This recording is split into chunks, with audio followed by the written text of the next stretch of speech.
In this guide, I'm going to show you how to change app icon size on Android. This is Aiden from JustBoz, and before we get into this guide, make sure to like the video and subscribe to the channel with all notifications on. It really does help with the channel and it lets us know that you want more content like this, so we greatly appreciate it. If at any point throughout this guide you did have any questions, just ask them down in the comment section below and we can help you out further. I'm going to be doing my best to reply to every single comment down there. First, you need to swipe up and you need to open up the settings app, and then from this section scroll down and you're going to see a home screen option. Select home screen, it'll take you to a page that looks like this, and you need to find this home screen grid option here.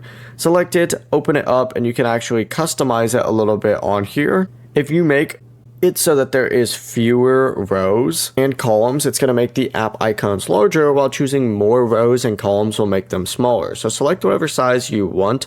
Once you select that size, just hit done in the very bottom and you're good to go. If you ever want to adjust the icons inside your app drawer, what you could do is just return to your home screen settings and tap the app screen grid, and you could just scroll down until you see this, and you can go ahead and customize it again, choosing your preferred size and then hitting done whenever you're set. Before you do leave, make sure to like the video and subscribe to the channel with all notifications on. It really does help with the channel and it lets us know that you want more content like this. We'd greatly appreciate it. And if at any point throughout this guide you did have any questions, just ask them down in the comment section below and we can help you out further. I'm going to be doing my best to reply to every single comment down there. Peace.